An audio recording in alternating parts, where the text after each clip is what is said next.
The next speaker in this session is John Jensen. John didn't provide us with a bio, but I think many of you in the room know him. John is currently a professor at the University of West Florida, a position he recently took, leaving New England and at least temporarily. That's good for John, bad for us, but he's still actively working around the country, so that's a good thing. I'll only say, in terms of an introduction, that I've worked with John for a number of years, and the thing I value most about John is that when he feels you're going off the track, he's not shy about telling you that you're full of crap. So, you cannot undervalue people in your life who will tell you when they think that you are going astray. So, with that. John, thank you. Thank you, I think, Brad. It's always delightful to be involved in these projects with sanctuaries. What I want to do today, first I want to thank you and the other organizers of this symposium. And I don't have pretty pictures today, but I'm going to use a few words that I'm going to read, which I don't usually do. But I want to thank you guys for this symposium. Particularly the fact that this is an effort to systematically address the potential of cultural landscapes in maritime cultural heritage management. And of course for the invitation to speak today. I began my career in maritime heritage and in historic preservation here in Wisconsin more than 25 years ago. And many of the ideas, many of the ideas about applied cultural landscapes that I've had a hand in developing or have helped to refine and circulate or popularize have their foundations and work completed through the Wisconsin Historical Society. Now, the overall goal, let me get a timer here because I'm pretty bad at this stuff. Okay. The overall goal, I was reviewing the statements here,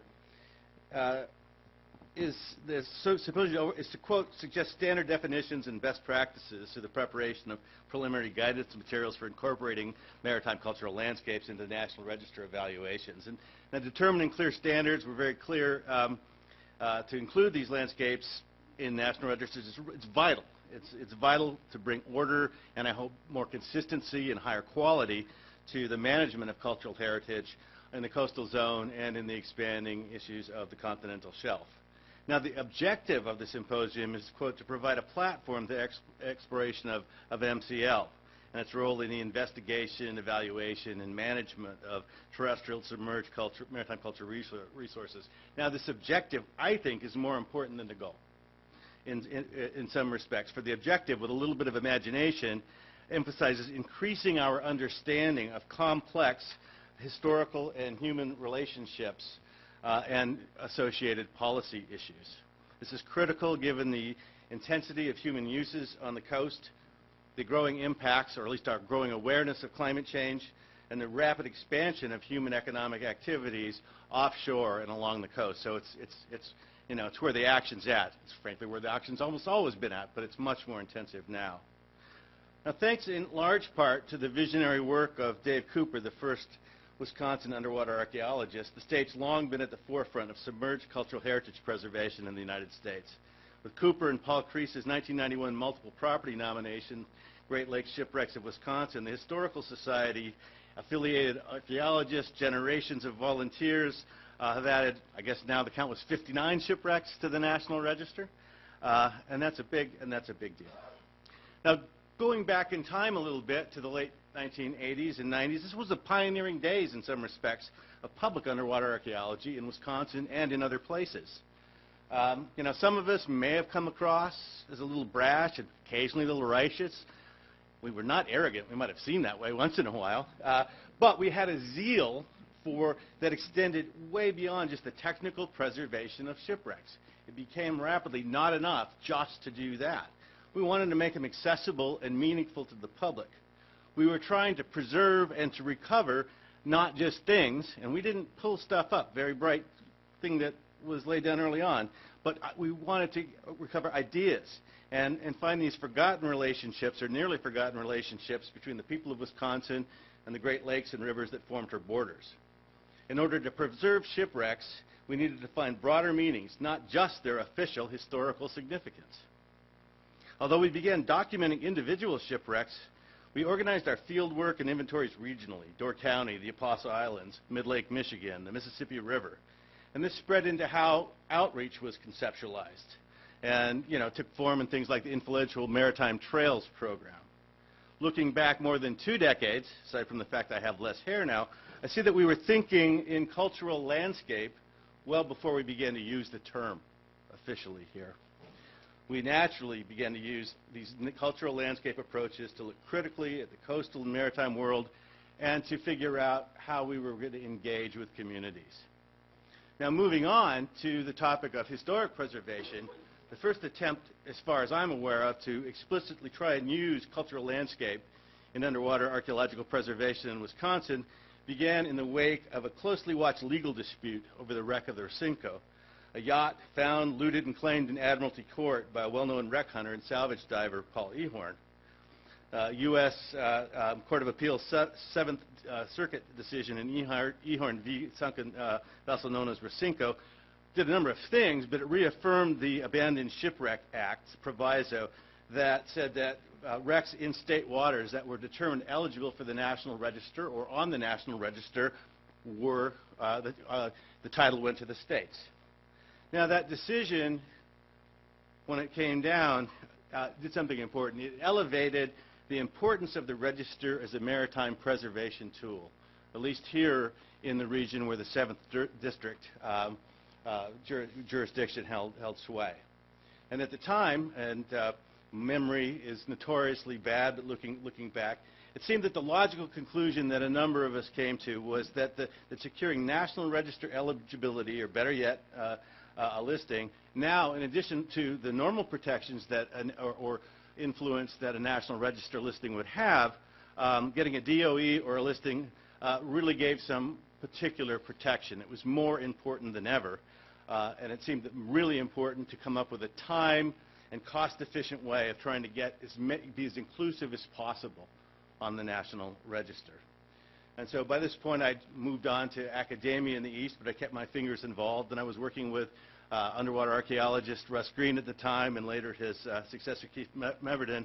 I did a number of projects, but I took on an ultimately unfinished or unsuccessful effort to nominate a large section of Wisconsin's Mid-Lake Michigan waters as an archaeological district. And I chose to develop this nomination around the idea of cultural landscape.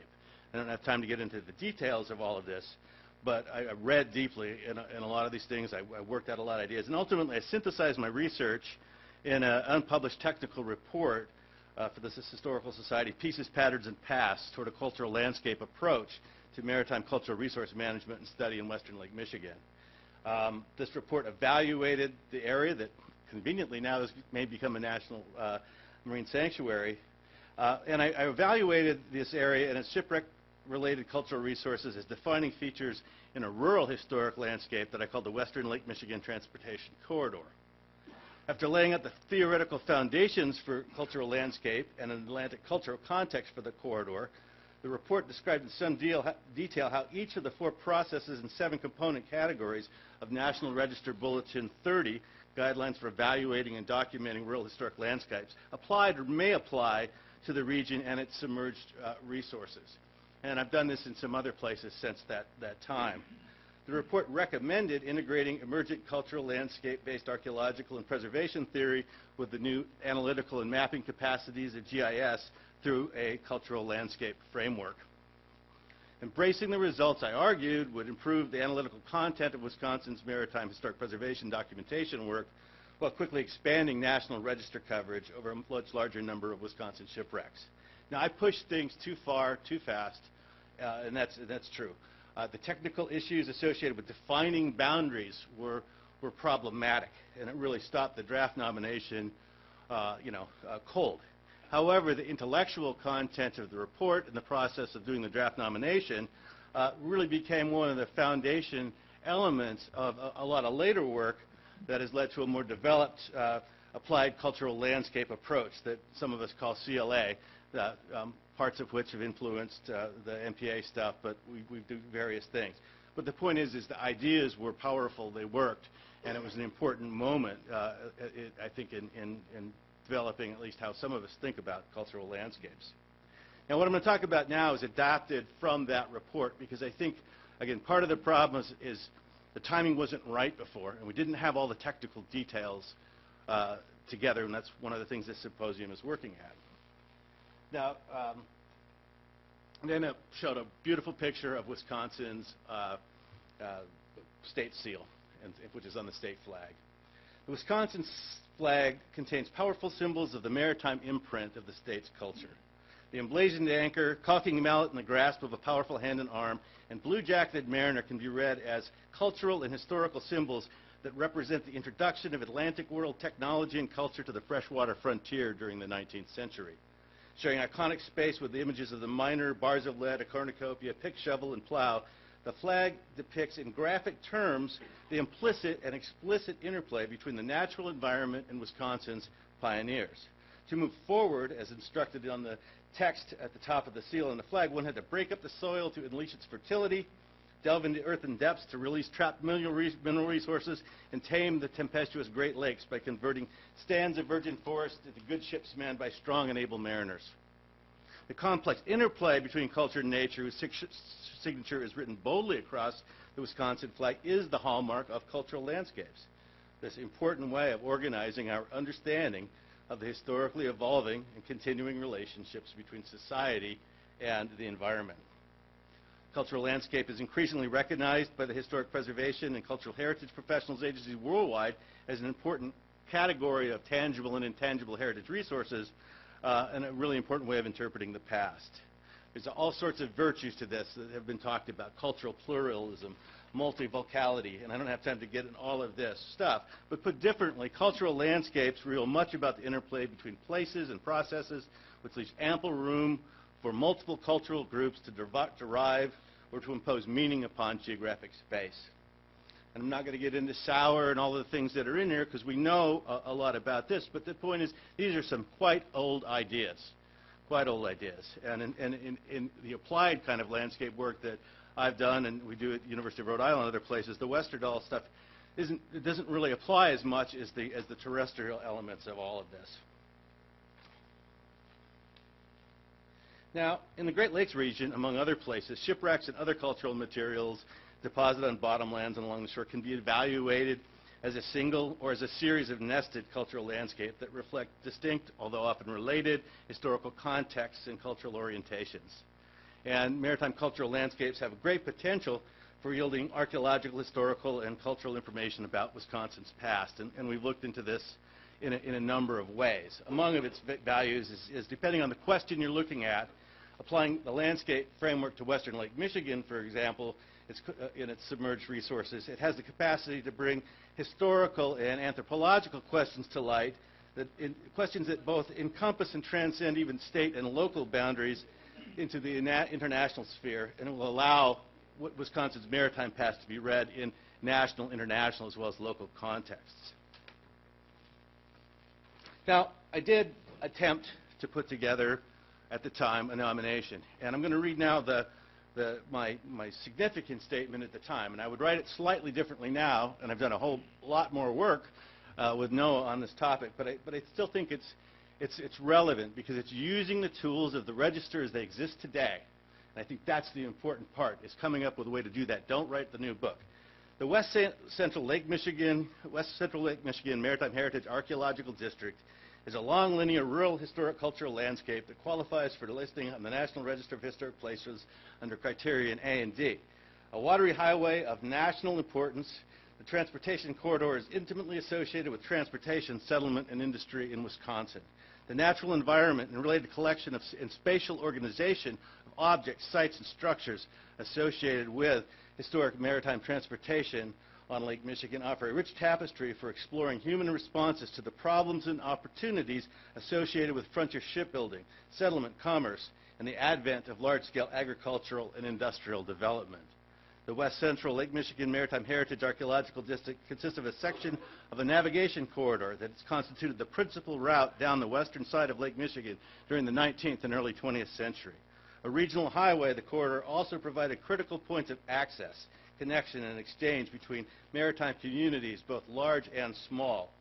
During the mid-19th century, hundreds of thousands of Americans and immigrants followed this maritime pathway to new lives and lands in Wisconsin and other Midwestern states and beyond.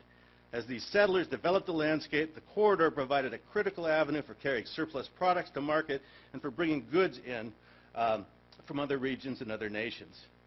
In the later 19th century and 20th century, the corridor became an essential component in the circulation networks for the rapidly industrializing Midwest. Included in the district are the lake's surface waters, weather patterns, subsurface and natural and cultural features. When analyzed using current archaeological theories and methods, these elements come together to form an important and coherent segment of Wisconsin's Lake Michigan maritime cultural landscape.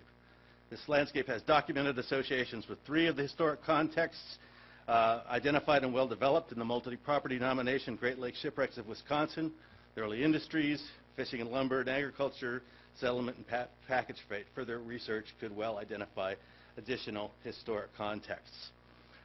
That was the idea at the time. We can do a lot more with it.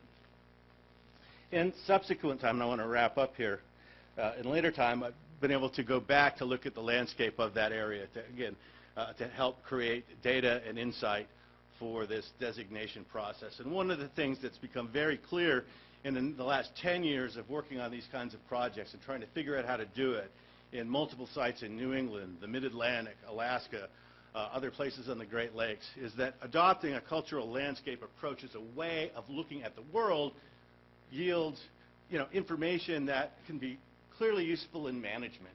It can lead to much better and more encompassing contexts for traditional National Register nominations. It is, so it's that way of looking at the world that is so important, and we can see that in a number of different ways.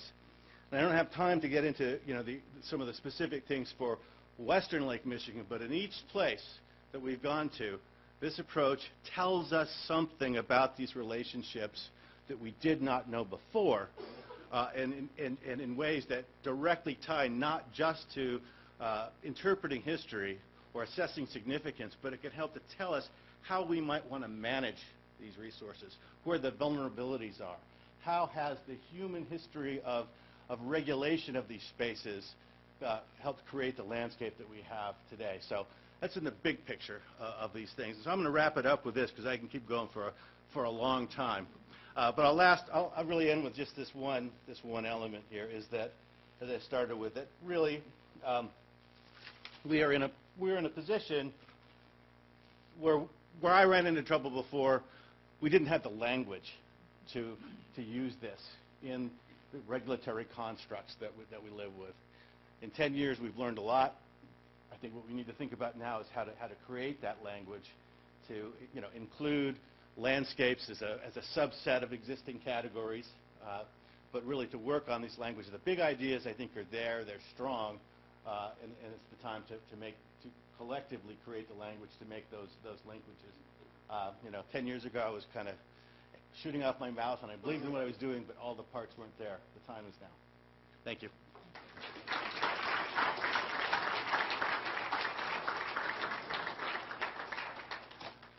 We have time for probably one question.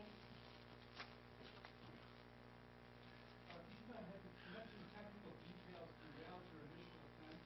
Mm-hmm. Can you briefly summarize what they were? Well, the principal one, as I recall, and again, human memory is a fallible thing, and I didn't go through all my things, but one of the real challenges we were. Could you use the mic? Yeah, we were looking at two approaches to a district, a contiguous district or a discontiguous district, and what we couldn't get a handle on was defining boundaries.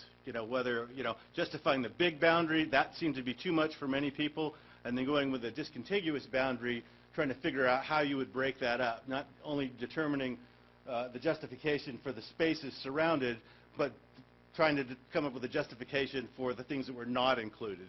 And so for a lot of reasons, it didn't make sense to pursue it at that time. And when you look at what's gone on in the 10 years since, I think that the state did really good things and went on an excellent track. And so I understand why that was. But that's what I mean by the language. We weren't quite there yet in terms of the technical nominations. For me, I think, and I still continue to think, the big issue here is that this holistic kind of approach that's it's interdisciplinary, but it's disciplined kinds of research, provides types of insight and data and, in fact, better historic interpretation. So there's so many things to be gained from it.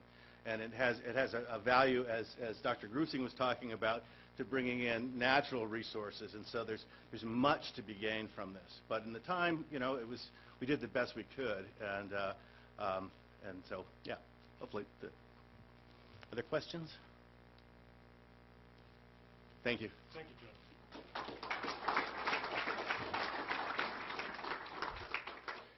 John. Our final speaker in this session is Deanna Beecham.